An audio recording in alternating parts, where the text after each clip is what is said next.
धर्म की हानि और अधर्म की वृद्धि होने पर लोगों की प्रवृत्ति केवल अधर्म में हो जाती है।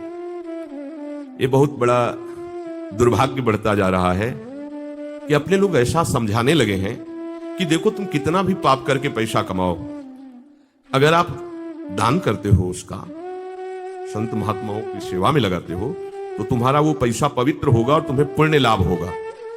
ऐसा भ्रम मत पालना, कभी न पालना। मान लो बात, अगर आप पाप कर्म करके हिंसा वृत्ति से, अपवित्र वृत्ति से धन और उसका कुछ हिस्सा संतों को दोगे, तो संतों की बुद्धि भी अपवित्र हो जाएगी, भगवत विमुख हो जाएगी। तो वो तो तुम्हारा साधारण लौकिक और ये बड़ा असाधारण पाप बन गया कि जिन्होंने भगवान के भजन का व्रत लिया था, उनकी बुद्धि में आपका धन जाकर के भ्रम पैदा कर दिया, वो भ्रष्ट हो रहे। ये पाप तुम भोग नहीं पाओगे। वो पाप भोगने के लिए एक उपाय है, संत संग करके और अपने आचरणों को सुधारो, भजन करो तो निष्पाप हो जाओगे। एक परमहंस जी एकांत जंगल में भजन परायण थे, कंदमूल फल खाते थे। द्रौपदी जी के प्रश्न पर भीष्म पितामह जी ने दृष्टांत दिया था। जब भीष्म जी सरशैया पर धर्म का उपदेश युधिष्ठिर जी को कर रहे थे तो द्रौपदी जी मुस्कुरा रही थी।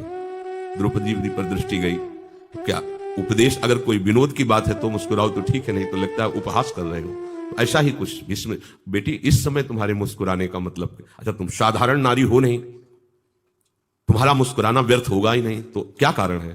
तो बोले मुझे कुछ ऐसा प्रश्न आ रहा है कि ये वही धर्मात्मा बोल रहा है जिससे मैं चीख चीख के पूछ रही थी क्या ये धर्म है। उस समय उत्तर नहीं दिया जा रहा था और आज बड़े बड़े धर्म के व्याख्यान कर रहे, ये वही धर्मात्मा भीष्म है। तो उनका हाँ बेटी तुम्हारा प्रश्न ठीक ही है, उस समय मैं पापी दुर्योधन के पक्ष में उसका अन्न खाता था, इसलिए मेरी इतनी सामर्थ्य नहीं थी। आज 6 महीना बाणों से बिंधा हुआ, रक्त स्राव होकर भयंकर कष्ट होगा, अब बुद्धि पवित्र हो गई, अब जो बोलूंगा वो ठीक निर्णय होगा। तब उदाहरण दिया था इन परमहंस जी का कि एकांत में रहते थे, कंदमूल फल खाते थे, कभी किसी नगर में भिक्षा के लिए भी नहीं जाते थे। एक दिन चक्रवर्ती सम्राट उधर गया और इनको देखा, बड़ी श्रद्धा हुई, प्रणाम किया और बहुत प्रार्थना की कि आप महल पधारिए। कई बार गए, प्रार्थना की तो उनका हृदय द्रवित हो गया। महल आए, बड़ा स्वागत किया गया और महारानी ने स्वयं अपने हाथ से सुंदर सुंदर भोग पकवान बनाए, उनको पाए उदासीन होकर चले गए। कोई सम्मान उसका, कोई उनको प्रभाव नहीं पड़ा। दूसरे दिन स्मृति आने लगी, तीसरे दिन तन्मयता बढ़ने लगी। यार वो अब कंदमूल फल की तरफ हेरना भी अच्छा ना लगे। वो खीर, वो गरम गरम पूड़ी, वो कचौड़ी, वो बहुत अच्छा था। कभी फिर राजा बोले तो अच्छा रहेगा। कई बार पहले प्रार्थना की तो अस्वीकार, अब अंदर से चाह। राजा आए, बहुत अंदर से प्रसन्न हुए, कहेगा जरूर। बोले महाराज कभी पधारे, बोले आज ही चलिए, ज्यादा प्रार्थना नहीं कर, चल गए। फिर वही सुंदर सुंदर पकवान पाए तो देखा ऐसे तो बड़ा सुंदर हार रखा हुआ था। रानी अवसर देखा जब, क्योंकि दास दासियों से सेवा नहीं स्वयं रानी कर रही थी, वो उठे और वो हार उठाया अपनी झोली में डाल लिया, चुपचाप पाए और बस निकल लिया। हाँ आशीर्वाद निकल। जब वो चले गए तो महारानी ने कहा इस महल में जितने दास दासियां हैं ये सब हमारे इतने विश्वसनीय कि हम अपने पर भले संशय कर ले, उन पे नहीं कर सकते। और हमारा जो हार श्रृंगार का गया वो आपके महात्मा ही ले गए हैं। ऐसा राजा से, राजा ने कहा बिल्कुल मत, ऐसा उच्चारण भी मत करना, हम आपके लिए एक की जगह कई हार बनवा, ऐसा शब्द उच्चारण करने पर हमारे देश के महात्माओं की महिमा पर एक कलंक होगा, आप मत बोलिए। तो बोले जब चुरा ले गए हैं तो बोलूं क्यों ना? नहीं, बिल्कुल चुप रहे। वो बड़े धर्मात्मा थे। 5-6 दिन व्यतीत होने के बाद महात्मा ने झोली उठाई तो वजन लगा, हाथ डाला तो हार होगा। अरे ये हार कैसे आ गया? ओ मैंने चोरी किया। ओहो, बस ऐसे हार लेकर के वहीं से चिल्लाते मैं चोर हूं, मैं अपराधी हूं और राज दरबार।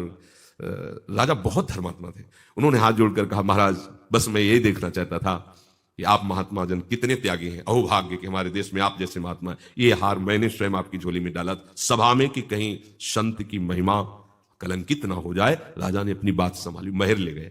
मैं कहा महाराज आप ही चुरा कर ले जाने वाले, वो आप ही ऐसे वापस करने वाले, मेरी बुद्धि नहीं काम कर रही थी।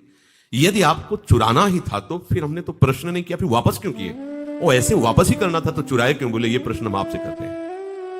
जिस दिन हमारा भोजन हुआ उस दिन पता लगाओ किसी विशेष को दंडनीय कोई वस्तु का ऐसा आगमन या कोई ऐसी घटना, तो तुरंत पता लगाई तो वहां के एक स्वर्णकार की संपूर्ण संपत्ति जब्त की गई थी, क्योंकि उसने एक ब्राह्मण की लड़की के ब्याह में जो स्वर्णाभूषण लगते हैं वो स्वर्ण दिया गया, उसने नकली दिया बनाकर ऊपर वो उस समय चेक नहीं किए, ले गए। उधर उसको प्रताड़ना लड़की को मिली के स्वर्ण के आभूषण की जगह बनावटी आभूषण। जब उसकी रिपोर्ट हुई तब फिर वो अपराध के कारण पूरी उसकी संपत्ति जब्त की गई, खजाने में पूरा खजाना दूषित हो गया।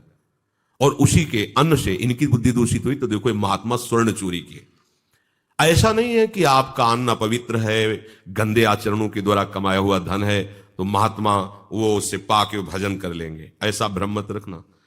एक बार पूज्यपाद सिउड़िया बाबा जी महाराज, कई बार हमने बताया है, वो कहीं से जा रहे थे तो एक ग्राम में कोई धनी मानी थे, उन्होंने बहुत अनुनय विनय करके रुका। बाबा तो बाहर ही रुक गए सब संतों के सहित, पर भिक्षा स्वीकार कर ली। शाम का समय, वो खूब अच्छे अच्छे पकवान सब पवाते ही हैं, संतों पर श्रद्धा करते हैं। पाए तो सुबह सब महात्मा एक दूसरे की तरफ देखकर अपनी अपनी रात बीती बताए। सब बाबा के पास आके बोले, बाबा सबका ब्रह्मचर्य नष्ट हो गया। बोले बुला उसको, बुलाया उसको। बोले भाई ऐसा क्या तुमने संकल्प किया कि सब महात्माओं का संयम भ्रष्ट हो गया, ठीक से बताना। वो घबरा गए क्योंकि बाबा की प्रसिद्धि भी थी और महापुरुष बाबा थे। तो कहा बाबा हमारे बहुत वर्षों से संतान नहीं हो रही थी, तो हमारे मन में संकल्प ही था कि आप सबसे महात्मा है। तो ऐसा काम का संकल्प, पुत्र उत्पन्न की भावना, मलिन भाव होने के कारण सबके अंदर मलिन भाव है, सबका संयम बिगड़ गया। ये ऐसा नहीं है कि शास्त्र सिद्धांत है, जैसा खाओगे अन्न वैसा बनेगा मन, जैसा पियोगे पानी वैसी बनेगी वाणी। ये सब सिद्धांत है। कोई ऐसा उपदेश जो शास्त्र विरुद्ध हो नहीं करना चाहिए। अपनी अनुकूलता को, शास्त्र शब्दों को ऐसे तोड़ मरोड़ के नहीं बोला जाता। जैसा कहीं ऐसा नहीं है कि आप हिंसा करें, पापाचार करें और खूब धन कमाएं और वो धर्म में कुछ हिस्सा दान कर दें, पवित्र हो जाए, ऐसा नहीं। दान शब्द आता है कि आप धर्म पूर्वक कमाइए, फिर उसमें कुछ हिस्सा दूसरों को भी दे दीजिए, गौ सेवा, संत सेवा, पक्षियों आदि को, तो आपका वो मंगल होगा। अधर्म के द्वारा कमाए हुए गंदी नाली से हाथ धोने से कहीं हाथ साफ होते हैं क्या? गंदे आचरण करके तो जहां भी तुम वो पहुंचाओगे वो गंदा ही प्रभाव अपना डालेगा। तो धीरे धीरे क्या होगा कि शास्त्र का जो सही अर्थ है, शास्त्र का जो सही दिशा है, उससे स्वयं भटक जाएंगे हम। क्योंकि अगर भजन नहीं होगा, भगवत शरणागति नहीं होगी, तो शास्त्र का रहस्य समझ में नहीं आएगा। ये मत समझो कि शब्द केवल लिखे, उतनी बुद्धि पकड़ेगी जितने अधिकारी हो।